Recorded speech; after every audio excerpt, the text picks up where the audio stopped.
There is nothing so useless as doing efficiently that which should not be done at all. Peter F. Drucker. We focus on efficiency here. 10 to 15 minutes a day is all we ask. We have some exciting stock charts to wrap up for the week and to do our forecast for the coming week. Let's jump into things. S&P 500, we ended the week with a red spinning top, red open box, not a solid, but an open box spinning top. That means indecision tending down. What did we reach as far as movement goes? Well, we look at where the high was in the prior week, 292.95. This week, 294.24. So we did at one point hit about $2 to $1.5 or so up. We see that the price percent oscillators lost some energy. It was heading up at a steeper angle over the prior week. Derivative oscillator, prior to this week, derivative oscillators gaining momentum. That's all good. We don't like the red spinning top, but we do like the fact that the price percent oscillator is still going up. We like the fact that we've reached a higher high during the course of the week. That is all good. We don't have a solid red down candle forming or anything. Not as good as we had hoped it would be. Look at the latest 2-day candle. Now the Tuesday, Wednesday candle was a red spinning top, indecision tending down. That was solid red. And we ended the week with the Thursday, Friday 2-day candle, a red down candle, actually pushed through the 2-day and the weekly. Now we see the price percent oscillator on the 2-day chart a little less than flat, going up maybe just a little bit. Price percent oscillator, that's what we see there. The derivative oscillator still losing momentum. It peaked all the way back on the 17th of April. So we'll continue to watch, see what there is to see there. The magic of the weekly vertical crossover usually serves us well. We see where we had that 2-day drop. That was starting on Tuesday. We had a nice up day on Monday, dropped Tuesday and Wednesday morning, and then started recovering Thursday afternoon. Well, actually dropped Tuesday and Wednesday, Tuesday afternoon, Wednesday morning and afternoon, Thursday morning, and then started recovering Thursday afternoon and Friday. We see the price percent oscillator still negative on the 4-hour chart, but is slowly heading up. Derivative oscillator losing downward momentum.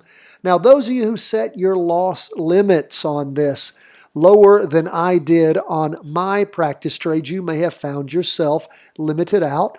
That is fine. If you set your loss band at 1% or so, then you found yourself knocked out of this. We're not going to say this is going to end up being a successful trade. Time will tell. Will it be as wonderful as the next one we're going to, which is the Qs? Don't know that that's going to happen. But again, we're going to watch, we're going to obey the rules, and we're going to learn. Now, what do you need to do to make sure in this kind of environment you protect yourself? Well, we've got a great training that's in your show notes today. It's called Using Order Size to Control Risk. I want you to listen to that. I want you to study it. I want you to think about it.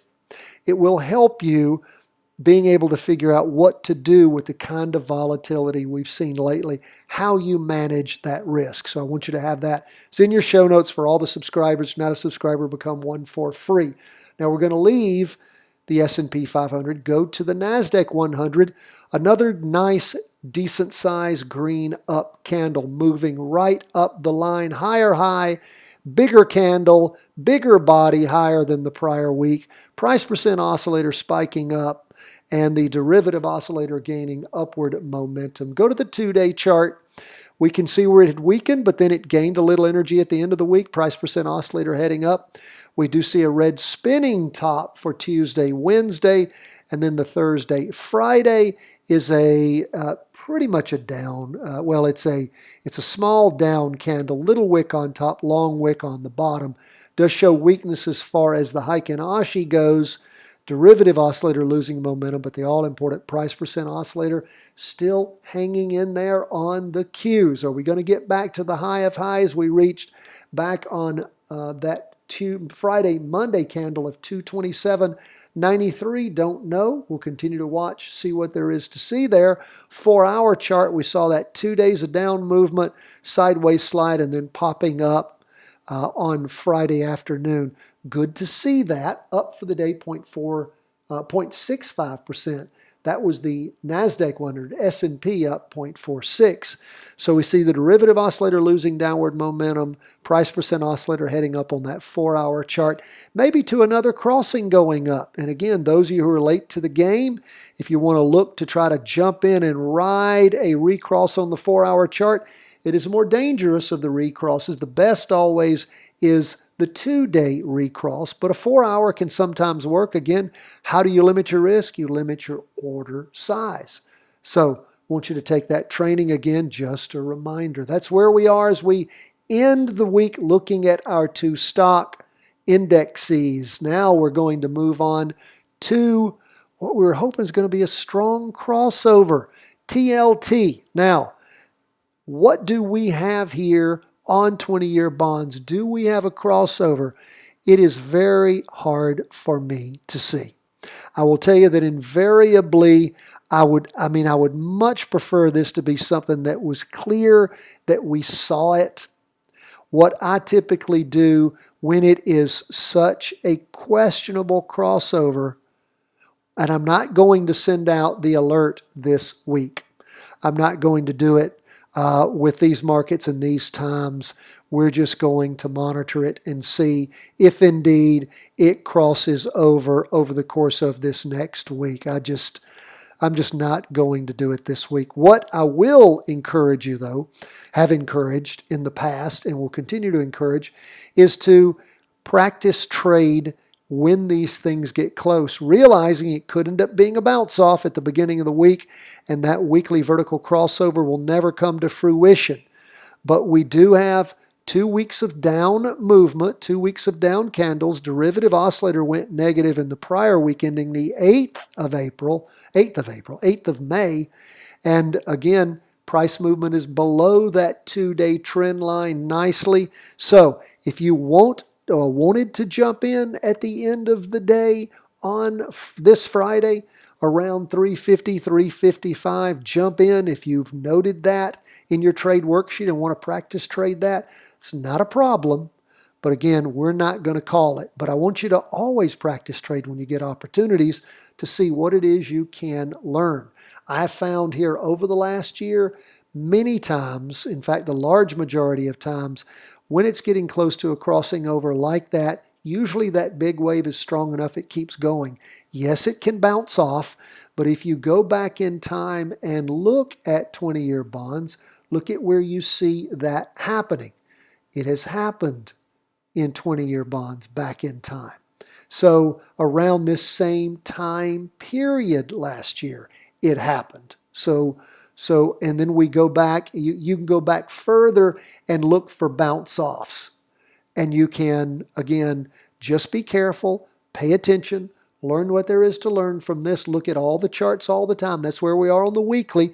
What's up with the 2-day? Well, what's happening with the 2-day is this latest 2-day candle, the first green open box candle we've seen in many, many days. Green open box, price percent oscillator still going down, derivative oscillator negative, losing downward momentum. Price again is below that 2-day trend line, but right there at it. So again, would be cautionary about just jumping into a down trade. 4-hour chart, we can see where it topped out in the morning and then rolled over in the afternoon. That gave us the down 0.26%, so a little over 1/4% down on Friday. If you did jump into that practice trade, be careful, set your loss limits accordingly, abide by those. Fill out your trade worksheets. Remember, trade worksheets are for free in the show notes every day. You can print off the PDFs. Lastly, as far as our big charts go, we go to gold. We ended the week with the derivative oscillator moving up, heading up, gaining upward momentum. Price percent oscillator heading up in gold. Green open box candle. Still not hitting the high that we hit all the way back on the 17th of April of 164.42. We're at the wait a second. Maybe we did hit a higher high. 164.42, and we hit 164.80. Excellent. So we did hit a higher high during the course of the movement, And that is a good sign that we finally cleared that hurdle. See, that's why, guys, when I look at these things, I always go to the chart on the left to read the actual number instead of trusting my eyes. My eyes deceived me. Again, all you have to do if you're using the TC2000 or freestockcharts.com platform is activate that line, and it will give you the box that gives you the open, high, low, close. Very, very important. That's a good, important finding. 2-day chart. Again, trying to cross over, we kept hoping it would be a recross. I hoped it would be a recross by the end of the day. It was not. But does that mean it won't be that at the beginning of the week? Maybe so. So we'll keep an eye on things. Remember, this is going to be a 2-day candle, so it'll take Monday and Tuesday to draw. But if we have a recross crossing over going up, it would give us the opportunity to jump back into gold. And maybe it will move higher. Derivative oscillator still negative on that 2-day chart. Price percent oscillator getting close to crossing over.